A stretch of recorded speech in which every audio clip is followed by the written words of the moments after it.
Hello दोस्तों, welcome to my YouTube channel doctor Rakesh Kumar Gupta. दोस्तों, आज हम लोग very short answer type question पढ़ेंगे। अति लघु उत्तरीय प्रश्न, यूपी बोर्ड परीक्षा क्लास 12 समाजशास्त्र। इसमें आपको 10 प्रश्न जो है अति लघु उत्तरीय के पूछे जाते हैं, जो 3 नंबर के होते हैं, जिसको हमें 25 शब्दों में लिखना होता है।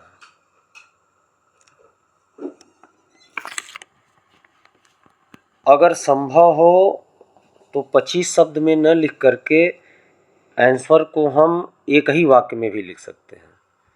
अति लघु उत्तरीय प्रश्न में जो है परीक्षक आपसे यह जानना चाहता है कि आप किसी प्रश्न को जो है कितने संक्षेप में उसका उत्तर दे सकते हैं। तो यहाँ पर मैं आपको अति लघु उत्तरीय प्रश्न में बहुत ही शॉर्ट में जो है उसको बताने का प्रयास करूँगा। डिटेल जो है जिस चैप्टर से संबंधित सवाल है उसमें डिटेल से जो है समझाया गया है, तो इसलिए ज़्यादा समय न लेते हुए हम लोग इसको बहुत शॉर्ट में ही समझने का प्रयास करेंगे। पहला आपका प्रश्न है, अंतर्विवाह को समझाइए। अंतर्विवाह का तात्पर्य होता है एक व्यक्ति अपने जीवन साथी का चुनाव अपने ही समूह से करे। आप देख सकते हैं कि भारतीय समाज में खास करके हिंदुओं में जाति अंतर्विवाह देखने को मिलता है। तो अंतर्विवाह की आप एक परिभाषा लिख सकते हैं कि डॉक्टर रिवर्स के अनुसार अंतर्विवाह से अभिप्राय उस विनिमय का जिसमें अपने समूह में से जीवन साथी का चुनाव अनिवार्य होता है। तो जब हम अपने ही समूह से जीवन साथी का चुनाव करते हैं उसी को अंतर्विवाह कहते हैं। दूसरा प्रश्न है, मातृवंशी परिवार से आप क्या समझते हैं।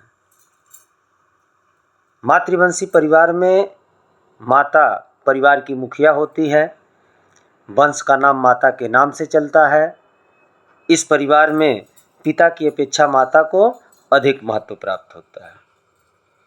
तो मातृवंशी परिवार में जो माता है यही मुखिया होगी, वंश का नाम भी माता के नाम से चलेगा और माता को ही जो है परिवार में अधिकतम महत्व दिया जाएगा। इसे ही मातृवंशी परिवार कहते हैं। अगला प्रश्न है, आधुनिकीकरण से आप क्या समझते हैं। आज ही क्लास में हमने आपको बताया कि डेनियल लर्नर की एक पुस्तक आई थी, the passing of traditional society. तो Lerner the passing of traditional society में लिखता है कि आधुनिकीकरण सामाजिक परिवर्तन की वह प्रक्रिया है जिसके अनुसार परंपरागत समाज विकसित समाज की विशेषताओं को ग्रहण करने लगता है।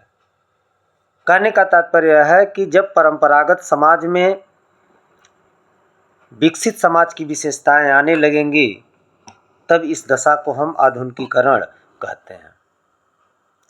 चौथा प्रश्न है, नातेदारी को परिभाषित कीजिए।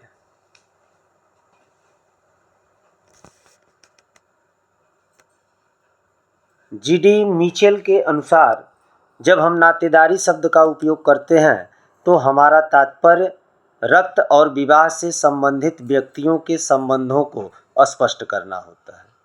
दो लाइन के आंसर हैं, इसको आप याद भी कर सकते हैं। और लास्ट प्रश्न है पांचवा,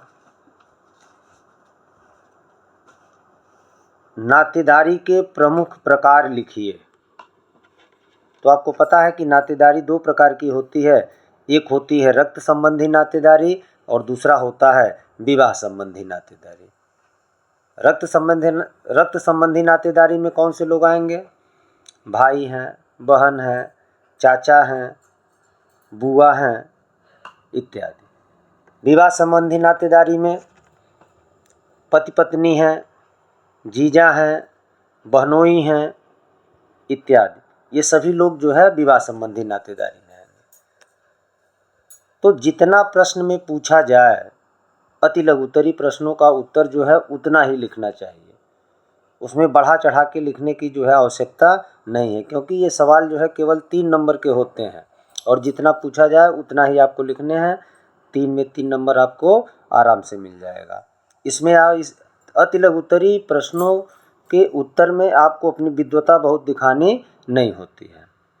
तो आज के लिए बस इतना ही। धन्यवाद।